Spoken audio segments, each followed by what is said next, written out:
প্রিয় দর্শক, আসসালামু আলাইকুম। পবিত্র ঈদুল আজহার ছুটির পর আমরা আজকে প্রথম সিম্পল অনুষ্ঠান করতে যাচ্ছি। এই কয়েকদিন বন্ধ ছিল, পত্রিকাও ছাপা ছিল না।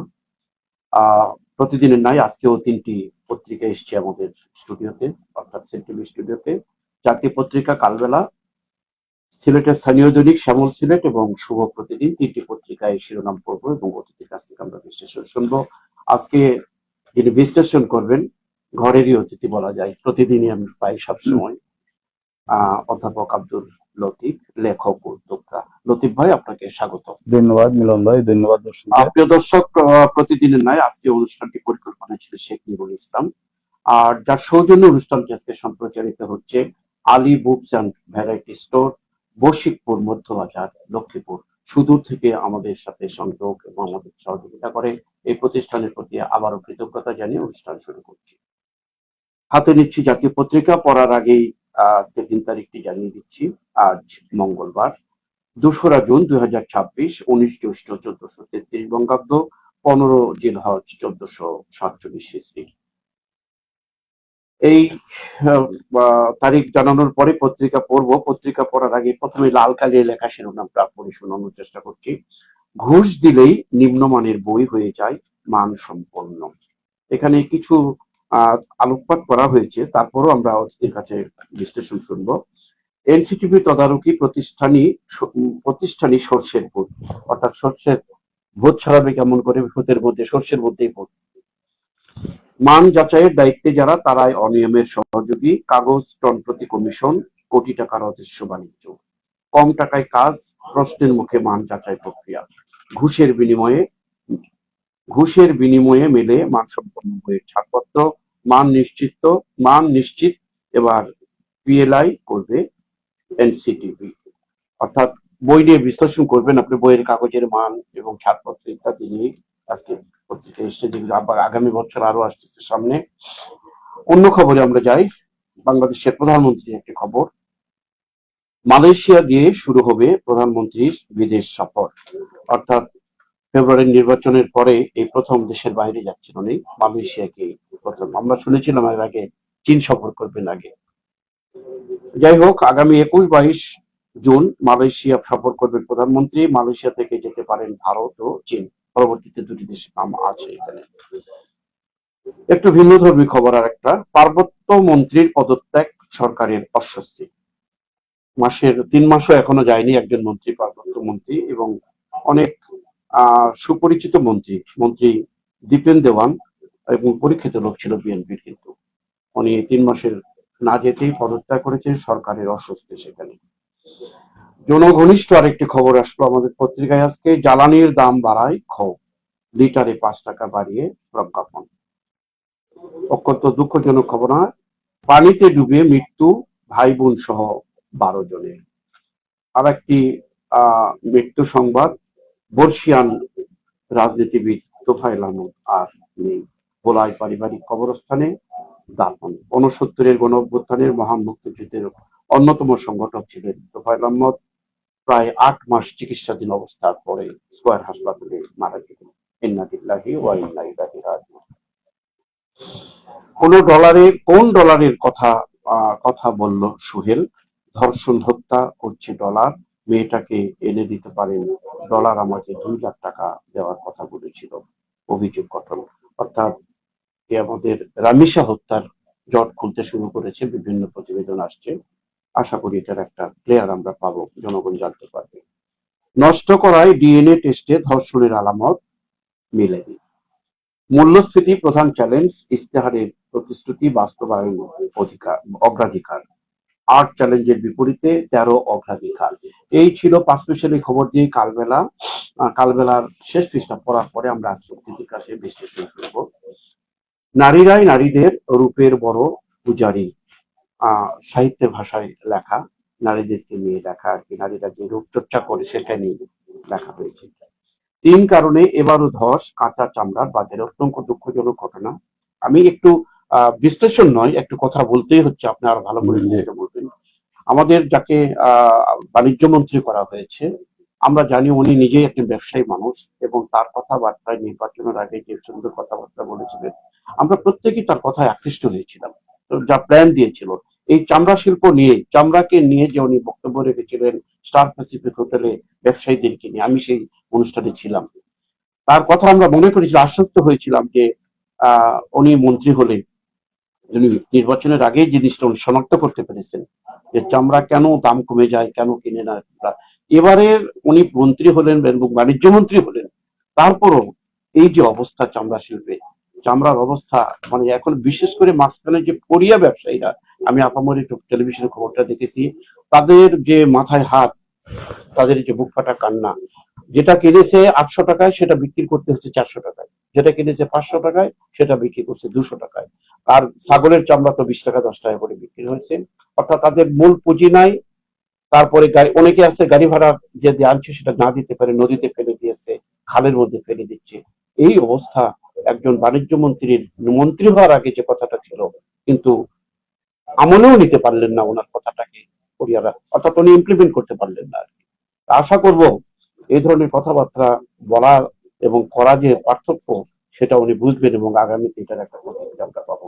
আমি একটা বিশ্লেষণ নয়, জাস্ট একটা মনের ক্ষোভে কথাটা বলতে পারি।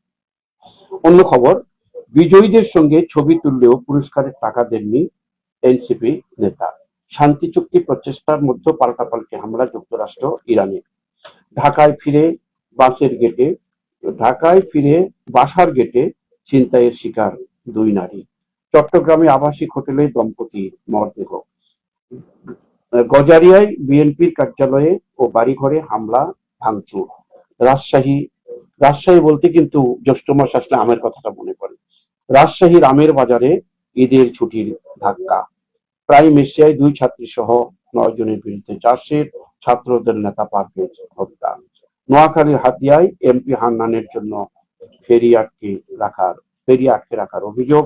ইসলামী ব্যাংকের চেয়ারম্যানের অপসারণের দাবিতে আন্দোলন, পুলিশের লাঠিচার্জ। আরেকটি খবর পড়েই আজকে অতিথির কাছে আমরা আসবো খবর বিশ্লেষণে। মোটরসাইকেলে আরোহী বাবা ও ছেলে নিহত, বিক্ষোভ চট্টগ্রামের ফটিকছড়িতে। এইগুলো ঘটনা প্রায়শই ঘটছে, তারপরে এই মৃত্যুকে কখনো আমরা মেনে নিতে পারি না, আমরা তারপরে মানতে হয়। আমি আসছি অতিথির কাছে, প্রথমেই যে আমাদের বই নিয়ে যে একটি নিউজ করেছে, লালকালি লেখা, ঘুষ দিলেই নিম্নমানের বই হয়ে যায় মানসম্পন্ন। এখানে বলা হয়েছে যে কম টাকায় ঘুষ নির্মাণ, কাগজে টন প্রতি কমিশন, কোটি টাকার এই বিষয়ের সাথে তো আমরা জড়িত, আমরা সেজন্য আমাদের এগুলা না পড়লেও আমাদের বিষয়গুলো জানা আছে। তো আমরা এই দেশের শিক্ষা ব্যবস্থা নিয়ে যে কথাবার্তা বলি, হ্যাঁ, যে শিক্ষার মান উন্নয়ন করতে হবে, কাকে দিয়ে উন্নয়ন করবে? কারণ শিক্ষা কর্মকর্তা সাধারণত হয় শিক্ষক থেকেই, এবং আলটিমেটলি যেটা ঘটে সেটা হচ্ছে করাপশনের যেন সার্টিফিকেট থাকে ওদের হাতে। যত ধরনের করাপশন করা সম্ভব সবই এখানে হয়। তাই আমার যেটা মনে হয় সেটা হচ্ছে এইসব সমস্যা, যতগুলা সমস্যা আছে, প্রথমে তো নিম্নমানের বই, কাগজের ছাপা টাপা এগুলো তো আছেই, তার সাথে হচ্ছে বইয়ের কোয়ালিটি, বইয়ের স্ট্যান্ডার্ডিটি অনেক নিচে। আজকে সিঙ্গাপুরের শিক্ষা ব্যবস্থা ওয়ার্ল্ডের মধ্যে হাইয়েস্ট। সিঙ্গাপুরে ম্যাথমেটিক্যাল স্কিল ওয়ার্ল্ডের মধ্যে নাম্বার 1, ল্যাঙ্গুয়েজ স্কিল হচ্ছে নাম্বার 3 বা 4 এরকম। তো এইটা যদি হতে পারে তাহলে আমাদের শিক্ষা ব্যবস্থা উন্নত হতে সমস্যাটা কোন জায়গায়? আমরা শিক্ষা উন্নয়ন, শিক্ষার বাজেট বলতে বলছি টাকা দেওয়া, বিল্ডিং করা, টাকা খামানো, হাতিয়ে নেওয়া, 10 কোটি টাকার কাজে 5 কোটি টাকা পকেটে ঢুকানো, বিভিন্ন ভাগ বাটোয়ারা করা, এগুলোই উন্নয়ন। আমাদের যারা প্রশাসক হয়ে আসেন, বিশ্ববিদ্যালয় হোক, স্কুল হোক, কলেজ হোক, তাদের মূল কাজটাই হচ্ছে যে বিল্ডিং করা, পাকার কাজে এক্সপার্ট। কিন্তু কোয়ালিটির দিক দিয়ে কারো কোনো নজর নেই যে কোয়ালিটিটা কিভাবে ইমপ্রুভ করা হবে, শিক্ষকদের কিভাবে কোয়ালিটি ইমপ্রুভ করা হবে, শিক্ষার মান কিভাবে উন্নত করা হবে, তার কোনো উপায় নেই। এখানে প্রত্যেকটা জায়গায় তো দুর্নীতি। আপনি তো বইয়ের ছাপার মান তো আছেই, বইয়ের মানই তো হচ্ছে, কোয়ালিটি হচ্ছে না। এখানে আপনি টাকা দিলে, ঘুষ দিলেই নিম্নমানের বই হয়ে যায় উচ্চমানের। ঘুষ দিলেই আপনার দেখা যায় যে বিভিন্ন যে কোয়ালিটির প্রবন্ধটা যাওয়ার কথা না সেটা যাচ্ছে, হ্যাঁ, ম্যাচিং করা হচ্ছে না, সিলেকশনটা প্রপারলি হচ্ছে না, এরকম জিনিস হচ্ছে। ছাপার মান, বইয়ের মান দুইটাই খারাপ। এই অবস্থায় আমাদের শিক্ষার মান যদি উন্নত না হয় তাহলে এই বিশ্বে দেশটা টিকবে কেমনে? এই যে এআই, আর্টিফিশিয়াল ইন্টেলিজেন্স এর ওয়ার্ল্ড, এই ওয়ার্ল্ডে তো মেধা দিয়ে আপনাকে টিকতে হবে। এই মেধা দিয়ে আমরা টিকবো কেমনে? টিকার তো কোনো উপায় দেখি না। সেজন্য একমাত্র উপায় হচ্ছে এইসব ব্যাপারে যারা একদম হাইয়েস্ট পজিশনে একজন লোক না হলে বিদেশ থেকে আমদানি করার জন্য। কারণ আমাদের কোনো জিনিস না থাকলে তো আমরা আনি বিদেশ থেকে।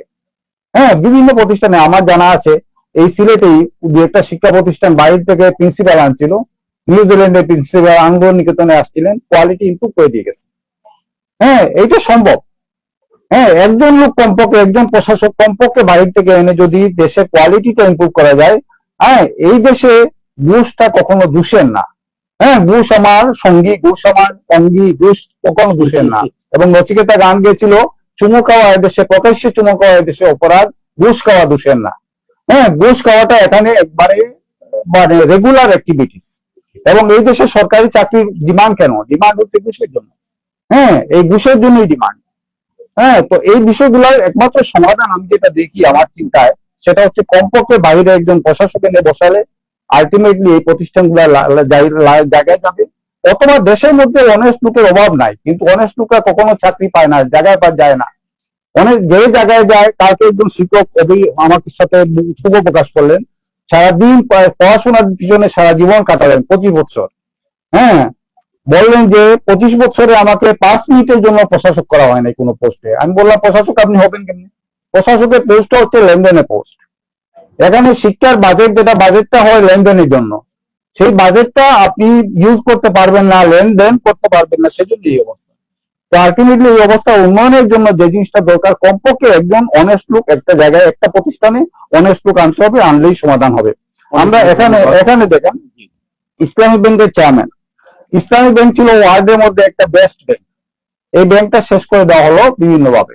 এখন আবার এই ব্যাংকটা যখন ঘুরে দাঁড়াচ্ছে, তখনই আবার চেয়ারম্যান দেওয়া হচ্ছে আরেকজনকে দিয়ে, ইসলামী ব্যাংকে আবার মানে ওই থিমিরেই ঢুকানো হচ্ছে, ওই জায়গায় নিয়ে যাওয়া হচ্ছে। তো আলটিমেটলি এই জিনিসগুলো তো হস্তক্ষেপ, পলিটিক্যাল হস্তক্ষেপ উচিত না। উচিত হচ্ছে এখানে আপনার ভালো লাগে না, ইসলামী ব্যাংকের সেকেন্ড ম্যান আছে, সেকেন্ড ম্যানকে নিয়ে করেন। হ্যাঁ, যেখান থেকে ইচ্ছা সেখান থেকে লোক এনে বাংলাদেশ গভর্নর করবেন, আলটিমেটলি তো অবস্থা তাই হবে, ঘুরে ফিরে একই অবস্থা হবে। Right man for right place. একজন গ্রিক দেবতা ছিলেন মিলন ভাই, তো গ্রিক দেবতার একটা সরাইখানা ছিল। সরাইখানায় উনি করতেন কি, যে যদি কোনো লোক বেঁচে থাকতো তাকে টেনে টুনে লম্বা করে দিতেন। হ্যাঁ, কারণ দেবতাদের অনেক ক্ষমতা আছে তো। আবার যদি কোনো লোক লম্বা হতো তাকে কেটে বেটে করে তার সরাইখানার বেটের সাইজে করে ফেলতেন। তো আমাদের এরকম করলে তো হবে না, আমাদের তো প্রক্রিয়া চলছে ওইভাবেই। এইটা করার ক্ষমতাও আমাদের নেই। আমাদের হচ্ছে right man for right place রাখতে হবে। আর right man for right place রাখার একমাত্র উপায় হচ্ছে সিনিয়রিটি বেসিসে প্রমোশন দেওয়া, প্রত্যেকটা জায়গায় সিনিয়রিটি বেসিসে প্রমোশন দেওয়া, প্রতিষ্ঠানগুলোকে নষ্ট না করা। আপনার আমার সবার মনে আছে, এই দেশের শিক্ষা প্রতিষ্ঠান, বিচার বিভাগ কখনো 1990 এর আগে কখনো কেউ হস্তক্ষেপ করে নাই, পলিটিক্যাল হস্তক্ষেপ আসে নাই। কিন্তু 90 এর পর থেকে আসছে পলিটিক্যাল হস্তক্ষেপ। আসার পরে এই অবস্থাগুলা গোলমেলে হয়ে গেছে, সবই এলোমেলো হয়ে গেছে।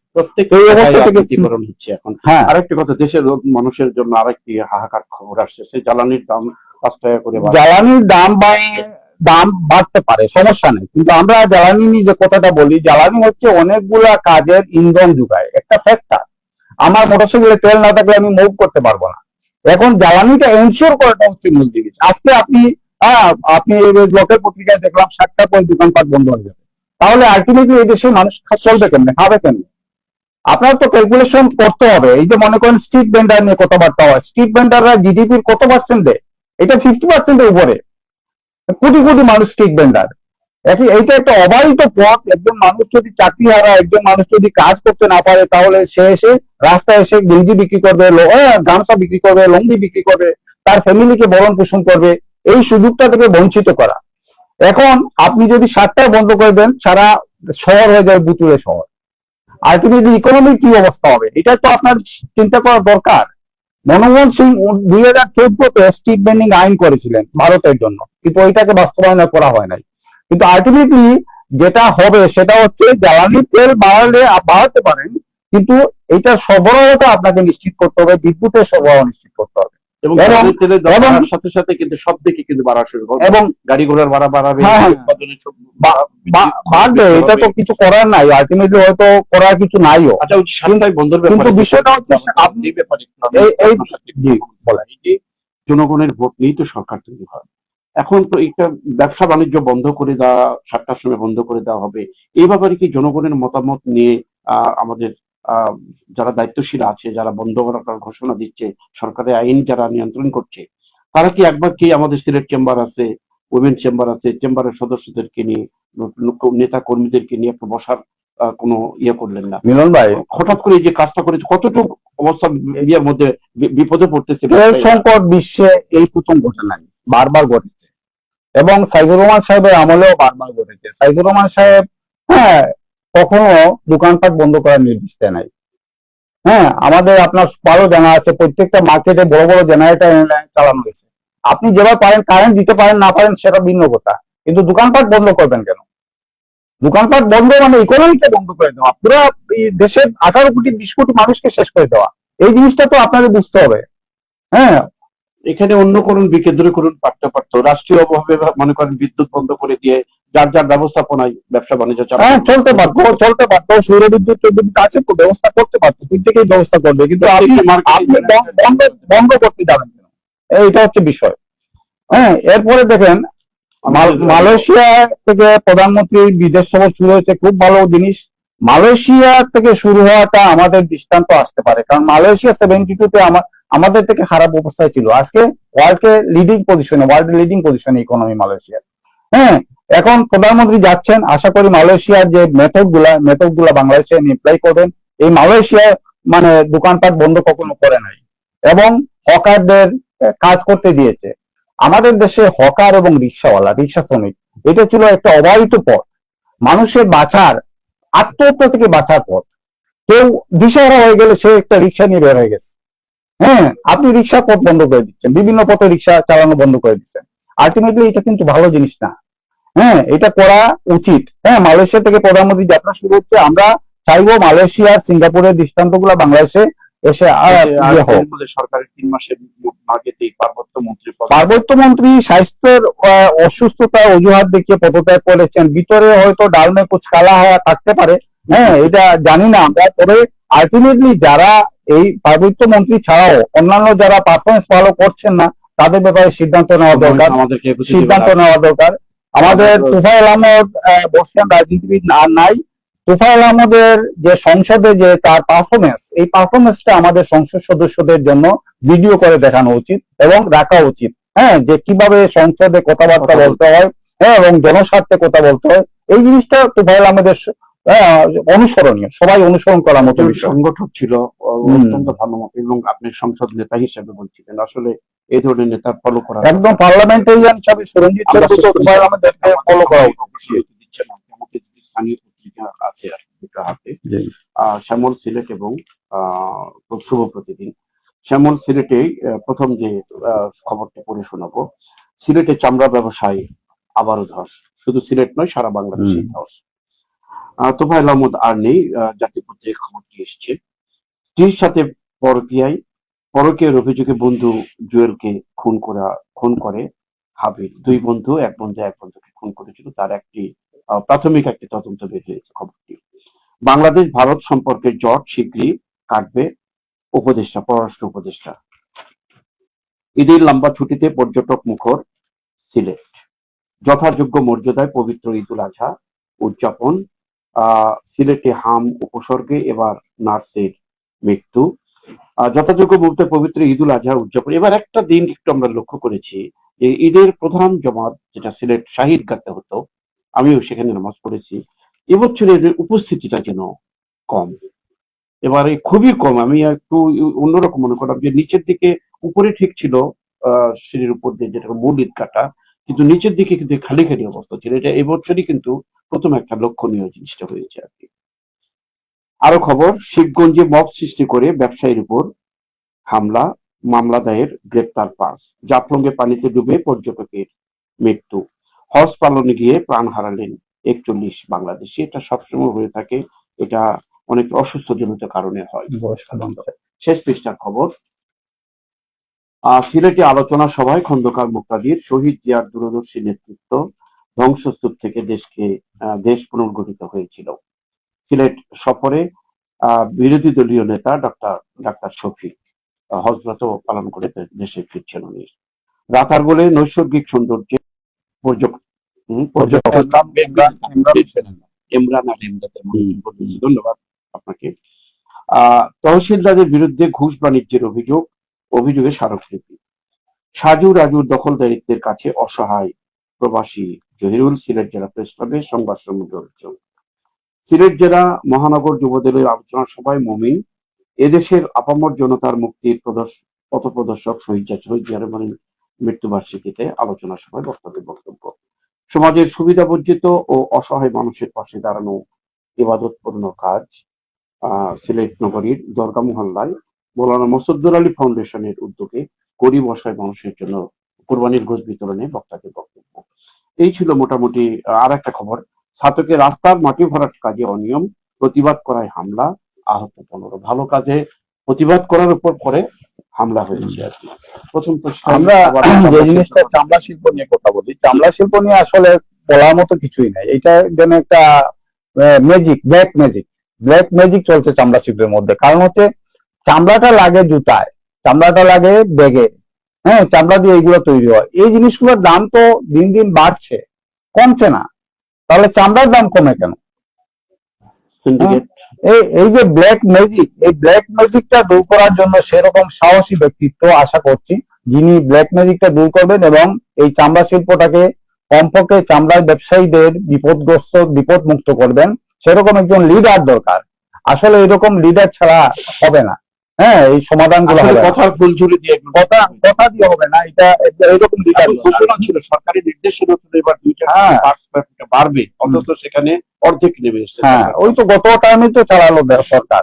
হ্যাঁ, গত টাইমে অন্তর্বর্তী সরকারের মধ্যে তো এরকম সমস্যা ছিল না।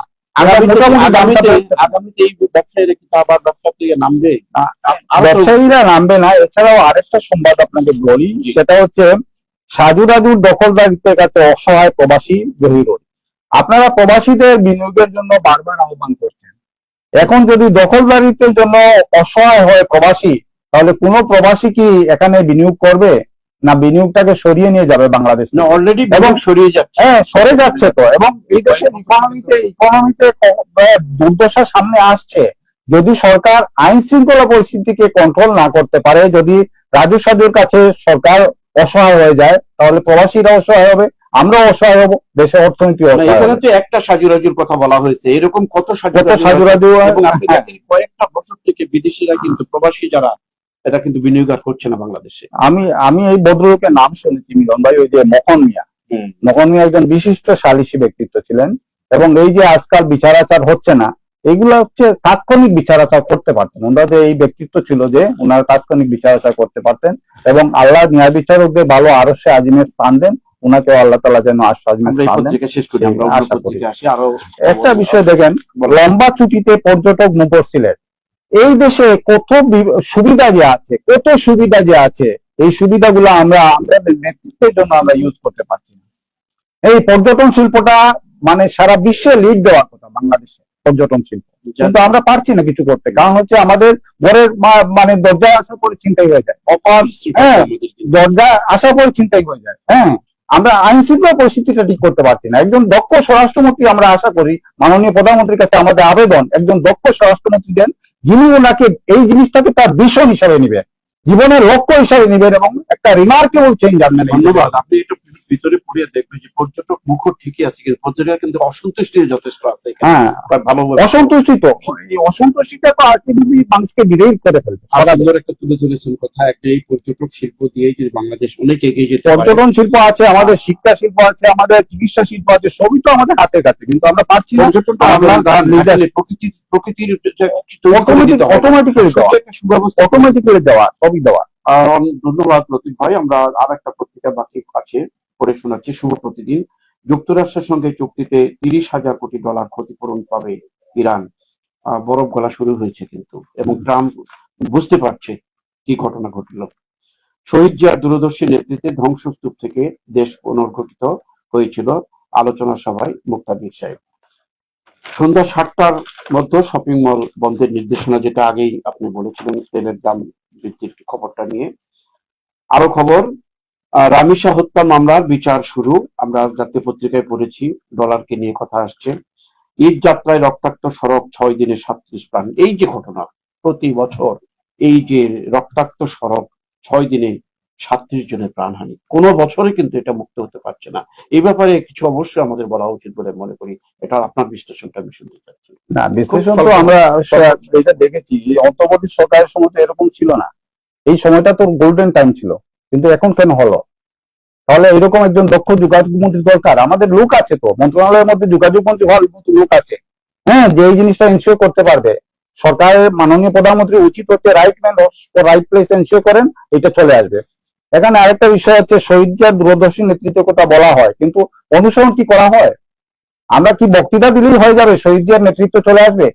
আমরা চাইবো শহীদজিয়ার নেতৃত্বকে সামনে রেখে তার থেকে আরো ভালো নেতৃত্ব আশা করছি আমাদের বর্তমান ইয়ের মধ্যে, কারণ আমাদের তো এই সময় বাঁচতে হবে। আমরা অতীতের স্মৃতি রোমন্থন করতেও আমাদের চলবে না। সেজন্য সাইফুর রহমান শহীদজিয়ার যে কোয়ালিটিটা ছিল, সেই কোয়ালিটি হচ্ছে ক্রিম গুলাকে সিলেকশন করেছিলেন এবং প্রত্যেকটা জায়গায় right man for right place ensure করেছিলেন। মিনিস্ট্রি গুলার দায়িত্ব দিয়েছিলেন সাইফুর রহমানের মতো দক্ষ মানুষের হাতে। সেজন্য আমাদের বর্তমান প্রধানমন্ত্রীর কাছে আমাদের আবেদন, আপনি right man for right place ensure করেন। আচ্ছা, আন্তর্জাতিক খবরটা নিয়ে কিছু বলার আছে। দেখ, যুক্তরাষ্ট্রের সঙ্গে চুক্তিতে $30,000 কোটি ক্ষতিপূরণ পাবে ইরান। যুক্তরাষ্ট্রের বিষয়টা আসলে অনেক বড় বিষয়। যুক্তরাষ্ট্রের ব্যাপারটা হচ্ছে আসলে ইকোনমিক্যাল অনেক ব্যাপার তার সাথে জড়িত হয়েছে, এবং ট্রাম্পের ভুল নেতৃত্বের কারণে ইরানকে তো ক্ষতিপূরণ দিবেই, পাশাপাশি এখন কিউবাকে হয়তো ক্ষতিপূরণ দিতে হবে।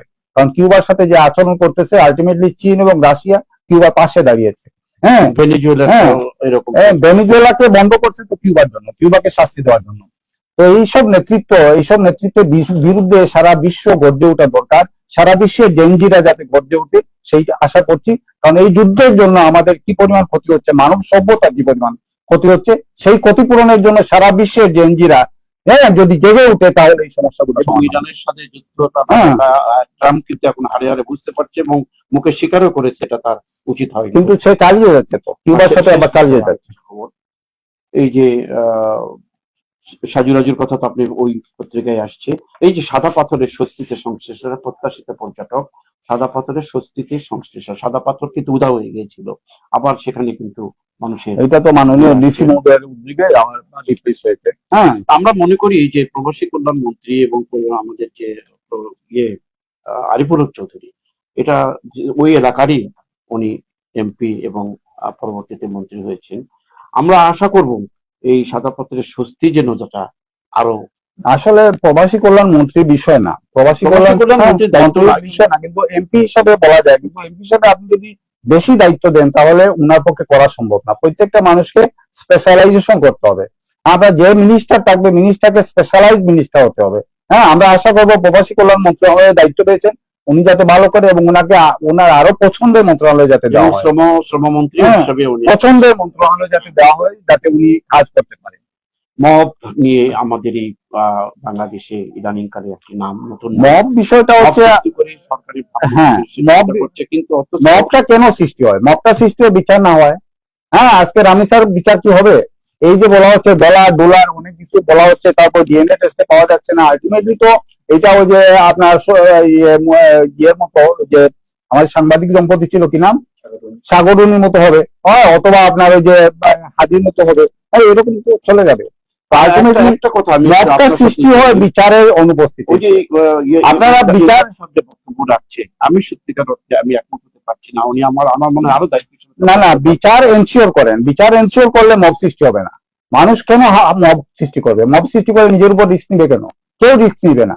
আপনারা বিচারটা এনশিওর করেন, একটা ভালো পুলিশ বাহিনী গঠন করেন, একটা সত্যনিষ্ঠ দল দরকার। সত্যনিষ্ঠ দল ছাড়া কোন দেশ ভালো পজিশনে যেতে পারে না। যত দেশ ভালো পজিশনে গিয়েছে, তার পিছনে একটা গ্রুপ ছিল, গ্রুপ কাজ করেছে। এবং আমি যদি বকরার জন্য কাজ করি, নিজের রুটি রোজগারের জন্য কাজ করি, নিজের চোদ্দ গোষ্ঠীর জন্য কাজ করি, তাহলে তো দেশের উন্নতি হবে না। না, তাছাড়া দেশের উন্নতি একজন হচ্ছে নাম হবে আরেকজন মবের সৃষ্টি, দেশের তারা কি করছে উন্নতি হবে। তাদের উপর মব হচ্ছে, কিন্তু এই এইটা ভাইটার একটা বক্তব্য যে এইটা দুশো উগ্রপন্থী দুশো ডাসন এগুলা বলে লাভ নাই। এগুলা এই দেশের মানুষই করছে। মানুষ কেন করছে? মানুষ বিচার পাচ্ছে না, এই জন্য করছে। বিচার এনশিওর করেন, মব সৃষ্টি হবে না। একটা সুন্দর একটা কথা দিয়ে আমরা শেষ করে যাচ্ছি। এই যে মধ্যনগরে 101 জন কোরআনের হাফিজকে সংবর্ধনা দেওয়া হয়েছে আর কি, একটি ভালো দিক বলে এটার উপর একটু কথা বলে আমরা আজকে অনুষ্ঠানটা শেষ করব। না, এটা ভালো জিনিস অবশ্যই। তবে কোরআনের হাফিজদের যাতে ভালো কর্মসংস্থান হয় সেই জিনিসটা এনশিওর করা দরকার। প্রত্যেককে কর্মসংস্থানের মতো স্কিল করে দেওয়া দরকার। এইটা মানুষ কোরআনের হাফিজ যাতে মানুষের কাছে হাত পেতে টাকা নিতে না হয়, সেই জিনিসটা এনশিওর সুন্দর করা একটি দরকার। মানে এবং কোরআন পড়িয়ে যাতে কোরআনের মানে এই যে নামাজ পড়িয়ে যাতে টাকা হাতে নিতে না হয়, তাদেরকে স্কিল করা দরকার। তাদের হাতে স্কিল থাকা দরকার। প্রত্যেকটা মানুষকে স্কিল করা দরকার। প্রত্যেকটা মানুষকে কাজ করার সুযোগ দেওয়া দরকার। 7টা বন্ধ না, ওপেন করা দরকার সবগুলো। অনেক অনেক ধন্যবাদ। সুনামগঞ্জের মধ্যনগরের এই উদাহরণটি বাংলাদেশে ছড়িয়ে পড়ুক।